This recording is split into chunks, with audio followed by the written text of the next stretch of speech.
Long ago, in the sun-drenched valleys of the Omo Kingdom, two sisters were born under the same moon, but with destinies as different as fire and water. Abeni, the elder, was loved by all, blessed with beauty, wisdom, and the voice of the river gods. Her songs healed the sick and calmed raging storms.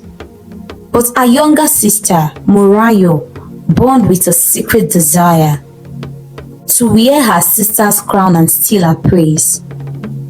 The gods had given Abeni the light, but Morayo wanted it all.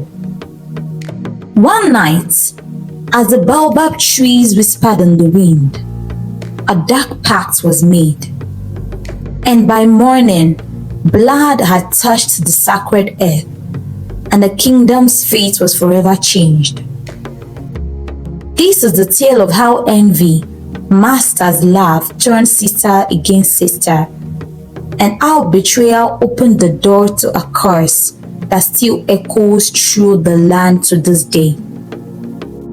Before we begin with this story, ensure to like, subscribe, and tap the notification bell for more African folk tales laced with spiritual depth and wisdom.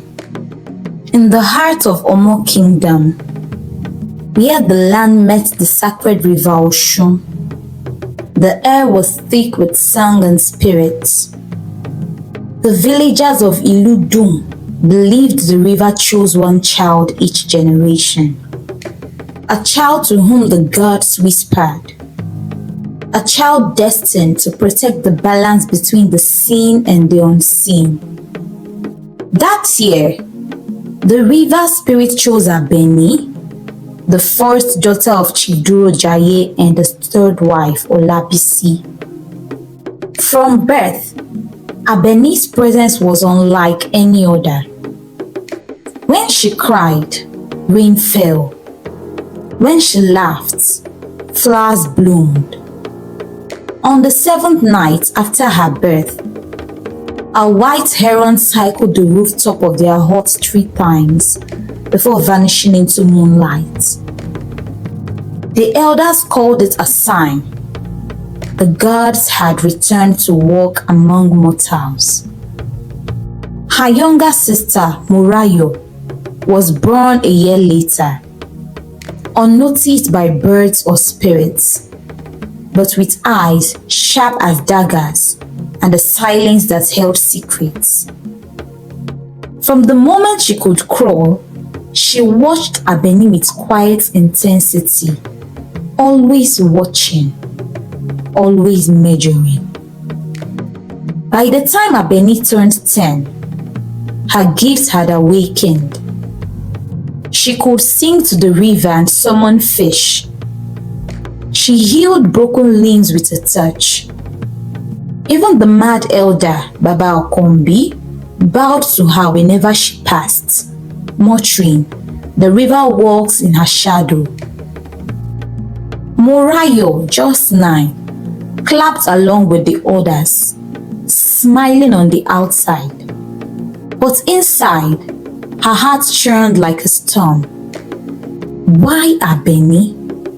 Why not me? She too was beautiful. She too had dreams. But to everyone, she was only Abeni's sister. On the day of the festival of the first waters, the entire village gathered by the river bank. Abeni was to receive the sacred crown of beads from the high priestess. The crown was said to grant divine sight to see beyond this world into the world of spirits. Morayo stood in the crowd, her fists clenched, a smile tight. And as the drum beats grew louder and Abeni stepped into the water, glowing in a white wrapper and river blue paint, Morayo made a vow in her heart. If the gods will not choose me, I will make them regret choosing her. As the sun dipped behind the hills and Abeni raised her hands to the sky, the river rose in waves around her. But far beyond the celebration, in the shadows of the forest, something ancient and restless stirred.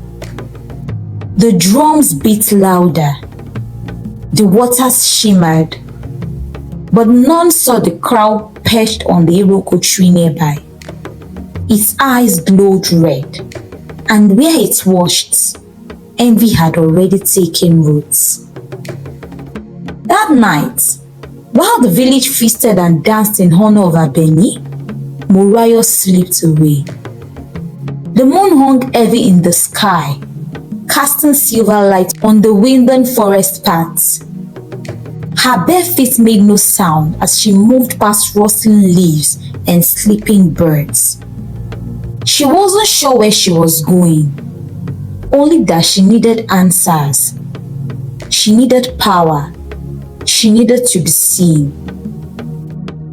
They had always told stories of forbidden places in the forests, places where the air felt so still, where even the monkeys wouldn't climb. Morayo, driven by something darker than curiosity, wandered until she found one. There, beneath the twisted roots of a dying iroko tree, she saw it, a stone altar covered in dried blood, feathers and bone. The air was thick with a smell she couldn't name, earthy, sour and strange. A soft voice called out from the shadows, "Why do you seek what is not yours?" Morayo spun around. A woman stepped forward, cloaked in tattered black cloth.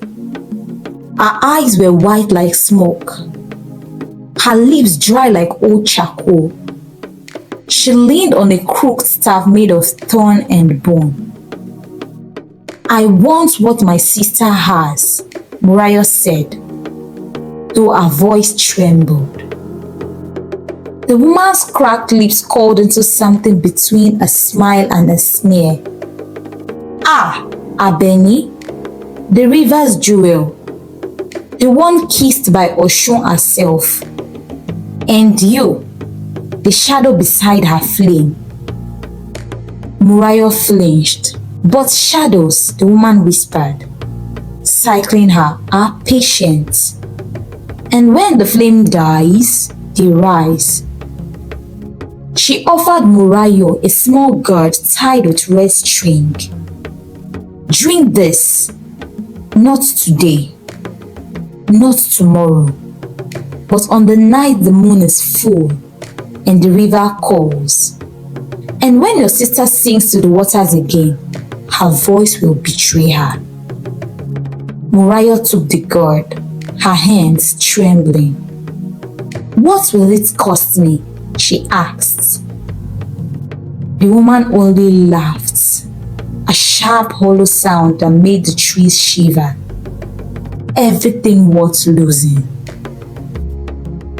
Back in the village, Abeni tossed in her sleep.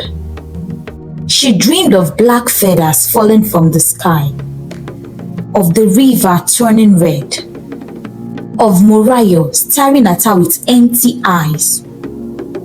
When she awoke, her chest was heavy, as though something sacred had just shifted. The river was quiet that morning, too quiet, and from the forest, far beyond the hearing of ordinary men, the whisper returned, "Let the crown fall." The day of the moonrise ritual arrived, and the village of Iludum pulsed with anticipation. Every full moon, the chosen one was to sing to the river, renewing the covenant between land and spirits. For the first time, Abeni's voice would lead the chant alone. Drums echoed across the valley, elders gathered, children painted their faces with white chalk. Abeni stood by the riverside, dressed in shimmering white cloth, her sacred crown of coral beads heavy on her head. Morayo stood among the crowd, eyes fixed on her sister, fingers wrapped tightly around the gourd hidden beneath her wrapper. The moment had come. As Abeni stepped into the water, the villagers fell silent. She lifted her hands towards the sky and began to sing. Her voice, clear, melodic, divine, rose like mist over the river. And then she choked. The notes broke mid-air. Abeni gasped, clutching her throat. Her knees buckled and she fell into the water with a splash. Confusion rippled through the crowd. The waters, once calm, began to stir violently. Elders rushed forward, calling her name. Children cried out, but Abeni did not rise. Instead, the river turned dark, inky and thick like spilled oil. A scream tore through the silence, not from Abeni, but from Morayo. The gourd in her hand had shattered, its red liquid seeping into the earth beneath her feet. Her body convulsed, her eyes rolled back, and suddenly, the same spirit that once danced in Abeni's voice now surged through her. She laughed, not the laugh of a girl who had won, but of something ancient, twisted and wrong. You wanted their praise? A voice thundered through her mind.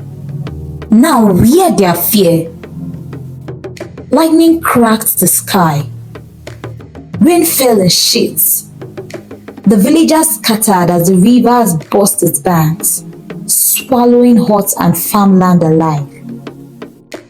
Only one person stood her ground. Olu Adetayo, the old priestess, blind in both eyes but still guided by the spirit. She raised her staff. Spirit of the deep, return to your path. You have been misled by envy, twisted by lies. This land is not yours to drown. The ground shook. From the center of the river, a figure arose. Abeni, her crown still on her head, her eyes glowing silver.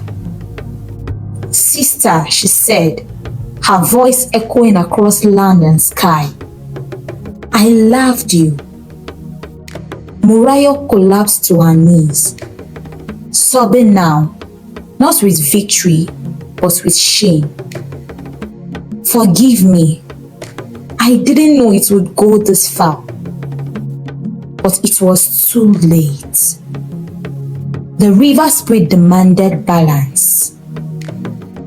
Abeni stepped forward, one last time, touching her sister's forehead with 2 fingers. I returned what was never yours. In a blinding flash of light, both sisters vanished beneath the waves. The storm ceased. The river calmed. Silence.